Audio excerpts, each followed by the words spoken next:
You are not manifesting what you want. You are manifesting what you expect. These are not the same thing. And that gap between wanting and expecting is the exact reason your results are inconsistent. Neville Goddard makes this distinction in his lectures with surgical precision. He does not say assume what you desire. He says assume the feeling of the wish fulfilled. The word is assume, not visualize, not affirm. Assume, as in take it as already given, as in expect it the way you expect the sun to rise. But here is where the entire manifestation space gets this wrong. Most teachers collapse assumption into visualization. They tell you to picture the desired outcome, feel good about it, then release it. And for some people, some of the time, this produces results. But for most people, most of the time it produces nothing, or worse, it reinforces the gap between where they are and where they want to be. The reason is not effort.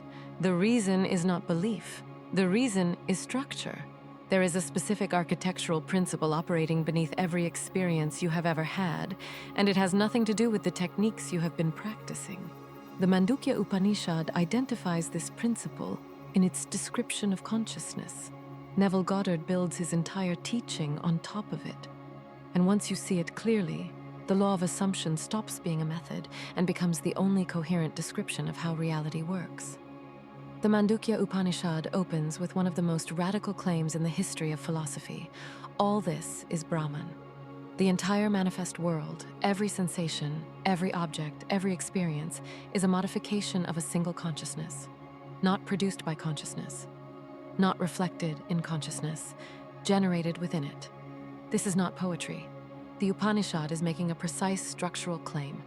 Your experience of color, sound, distance, time, the felt sense of a world existing out there beyond your skin, all of it appears within awareness.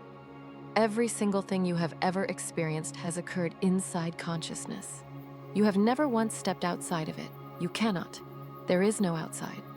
Neville Goddard arrives at exactly this position from a different direction. He says in one of his 1954 lectures, God is your own wonderful human imagination, not a force responding to you, not a field you tap into, your imagination, the creative substrate of awareness itself. The Vedic philosophers called this substrate chit, pure consciousness, the second aspect of the Sat-Chit-Ananda triad. Sat, pure being; Chit, pure awareness; Ananda, pure bliss. These are not three separate realities. They are three aspects of one undivided truth. Now notice what this means for manifestation. If your entire experience of reality is generated within consciousness, if the world you perceive is not accessed but produced, then the only lever that matters is the one operating inside consciousness itself. And that lever is expectation. This is where the Bhagavad Gita and Neville Goddard converge on the same mechanism from completely different philosophical traditions. In Chapter 6, Krishna instructs Arjuna on the nature of the mind. The mind can be the greatest friend or the greatest enemy of the self, depending entirely on whether it is disciplined or undisciplined. The undisciplined mind produces its experience randomly according to accumulated impressions, old reactions, inherited beliefs. The disciplined mind produces its experience deliberately. What Krishna calls discipline of the mind, Neville calls revision of assumption. Same mechanism, different vocabulary, separated by 3,000 years. But here is what neither tradition will hand to you without work. The mechanism does not care about your intentions. It does not respond to what you want. It responds to what you expect. Your self-concept, the deep structural image of who you believe yourself to be, is what sets expectation in place. And expectation is what consciousness uses to organize every moment of your experience. There is an auditory phenomenon that demonstrates this with an immediacy that no philosophical argument can match. A single audio clip loops two sounds simultaneously, the sounds corresponding to the words green needle and brainstorm. The audio never changes. What changes is which word you are reading at the moment you listen. Read brainstorm, and you hear brainstorm distinctly, clearly, with full acoustic confidence. Switch your focus to green needle, and the same audio, the identical sound wave, produces the other word. The sound does not change. Your expectation changes.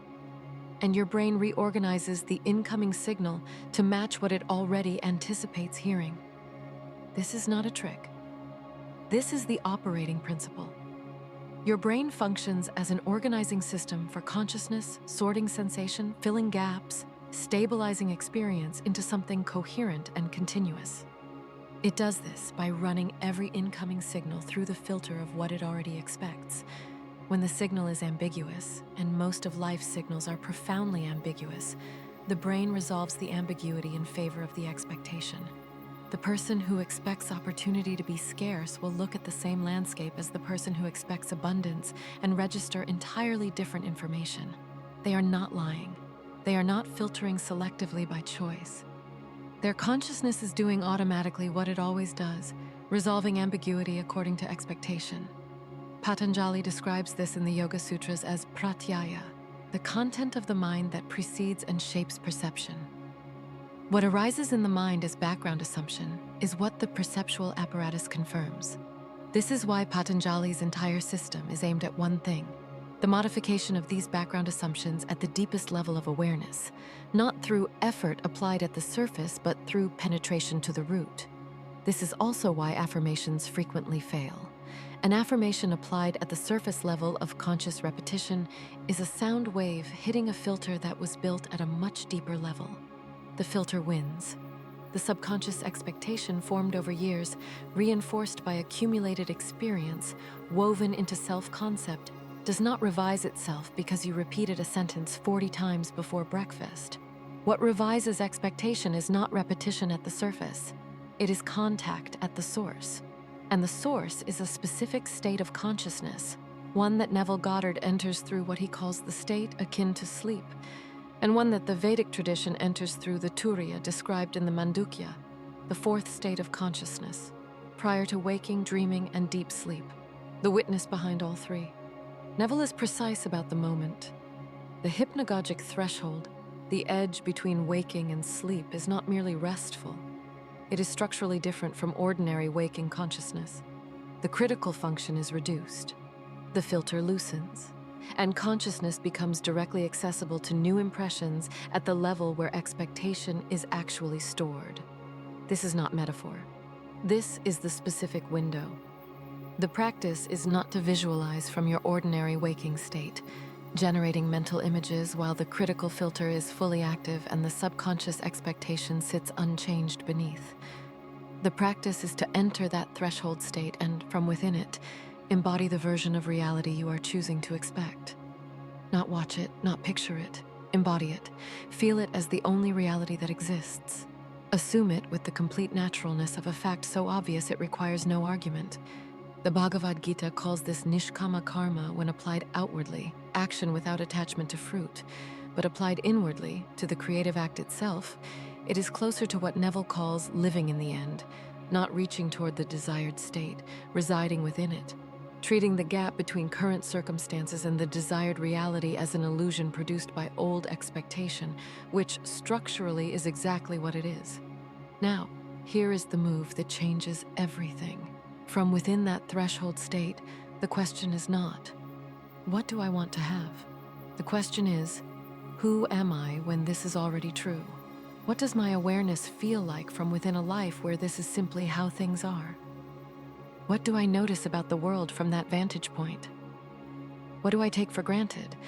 That shift from reaching toward the outcome to inhabiting the identity of the one for whom the outcome is already given is the revision of expectation at the level where expectation is formed. This is what Neville means by self-concept as the root of manifestation.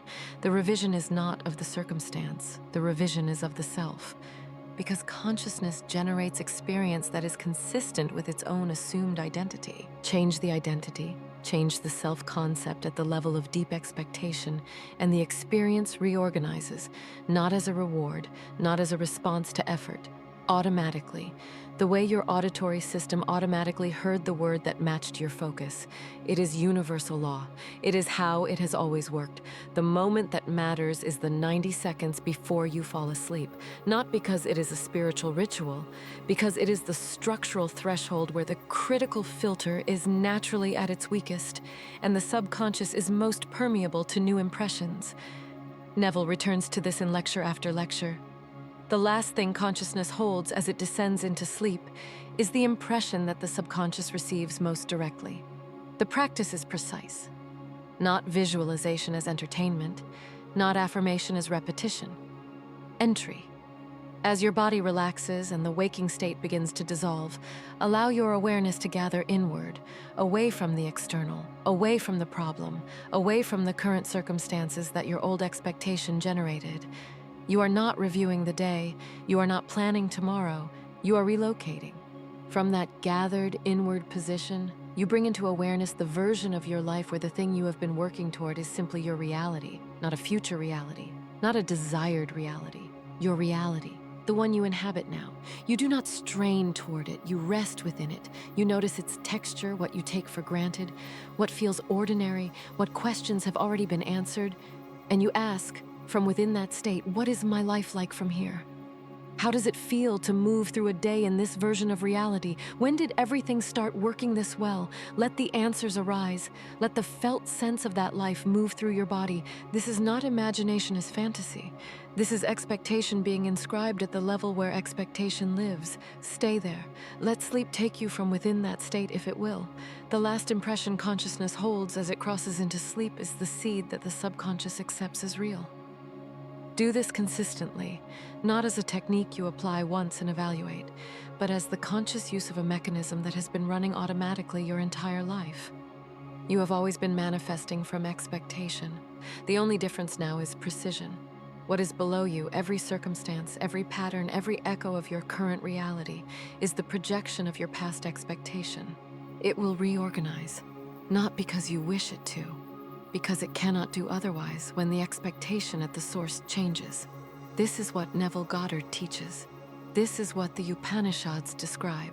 This is the mechanism behind the illusion, and it has been operating in you since before you knew what to call it. You are not learning something new. You are remembering how you have always created and choosing from this moment to do it with the authority that was always yours. If this installed something real in you, subscribe. The next video goes deeper.